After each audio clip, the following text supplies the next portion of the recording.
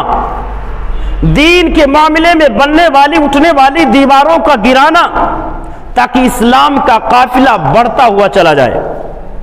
یہ ہے جہاد کا مقصد۔ اب ہمارے پاس کوئی یونٹی نہیں، ہمارے پاس کوئی تنظیم نہیں، حاکم وقت کی پرمیشن اور اجازت نہیں، اور ہم جذبات میں اعلان کرنے لگے کہ مسلمانوں پر جہاد فرض ہے، ہمارا وجود جو ہے سرزمین پر خلافت کرنے کے لیے ہے، اس دھرتی پر جو ہے حکمرانی کے لیے ہمارا وجود ہے، اس بات کو لے کر کے پروپیگنڈے کرنا اور مسلم نوجوانوں کو اچکنا، مسلم نوجوانوں کو بہکانا، انہیں دین سے الگ جو ہٹا کر کے ایک جذباتی بنانا، جذباتی زندگی گزارنے پر انہیں مجبور کرنا دین کے نام پر۔ بہت سارے نوجوان بیچارے جیل کے سلاخوں میں پیچھے زندگی گزار رہے ہوتے ہیں جذبات میں آنے کی بنیاد پر۔ کیوں؟ علم کی کمی، دین سے ناواقفیت، دین سے لابلد ہونا۔ دیکھو غزوہ خیبر یہ مسلمانوں اور یہود خیبر کے درمیان واقع ہوا۔ خیبر کا غزوہ، خیبر جنگ جو ہے، جنگ خیبر جو ہے کس کے درمیان؟ مسلمان اور یہود کے درمیان۔ مسلمانوں نے بہت سارے قلعے فتح کیے تھے، لیکن سرزمین خیبر میں ایک قلعہ تھا، حصن نعیم نامی ایک قلعہ تھا، حصن نعیم۔ یہ قلعہ مسلمان فتح نہیں کر پا رہے تھے، حالانکہ اس کے علاوہ بہت سارے قلعوں کو مسلمانوں نے بہت کم سے کم وقت میں فتح کیے تھے، لیکن یہ مسلمانوں کے ہاتھوں سے فتح نہیں ہو پا رہا تھا۔ اللہ کے نبی نے کہا غدا لوتی الرایۃ رجلا یحب اللہ ورسولہ ویحب اللہ ورسولہ۔ اللہ کے نبی نے کہا کل اسلامی فوج کا جھنڈا ایک ایسے انسان کو دینے والا ہوں جو انسان اللہ سے محبت کرتا، اس کے نبی سے محبت کرتا ہے، اور اللہ اور اس کے نبی اس سے بھی محبت کرتے ہیں۔ اللہ رب العالمین اس کے ہاتھوں خیبر کا قلعہ فتح کروائے گا۔ صبح ہوئی، اللہ کے نبی نے کہا علی کہاں ہیں؟ علی کو بلایا گیا۔ اللہ کے نبی نے حضرت علی رضی اللہ تعالیٰ عنہ کو مسلم فوجی دستے کا جو ہے جھنڈا تھمایا، اور جھنڈا دیتے ہوئے حضرت علی کو نصیحت کیا فواللہ لا یہدی اللہ بک رجلا واحدا خیر لک من حمر النعم۔ اے علی، اللہ کی قسم ہے اگر اللہ نے تمہارے ذریعے کسی ایک انسان کو ہدایت عطا کر دیا، تمہارے وجہ سے کسی ایک انسان کو سیدھا راستہ مل گیا، یاد رکھنا یہ عمل جو ہے تمہارے لیے کئی سرخ اونٹوں سے زیادہ بہتر ہوگا۔ اللہ اکبر۔ اللہ کے نبی بھیج رہے ہیں جنگ پر، جنگ لڑنے کے لیے بھیج رہے ہیں، دشمن سے مقابلے کے لیے بھیج رہے ہیں، نصیحت کر رہے دعوت کی، نصیحت کر رہے تبلیغ کی، وہاں جا کر کے تبلیغ کرنا۔ یاد رکھنا تمہاری تبلیغ کے اثر سے کوئی ایک شخص اگر سدھر گیا، ہدایت کے راستے پر آ گیا، تو یہ تمہارے لیے کئی سرخ اونٹوں سے زیادہ بہتر ہوگا۔ جھنڈا دے رہے ہیں لڑائی کے لیے، جنگ کے لیے، نصیحت کس کی ہو رہی ہے؟ تبلیغ کی۔ گویا کہ اللہ کے نبی کہنا چاہ رہے ہیں اللہ کہ اے علی وہاں پہنچنے کے بعد فوراً حملہ نہ کرنا، پہلے انہیں دعوت دینا، پہلے ان میں تبلیغ کرنا، پہلے انہیں توحید کی دعوت دے دینا۔ جب توحید کی دعوت کا انکار کریں گے، اللہ کا انکار کریں گے، یاد رکھنا یہ پوائنٹ،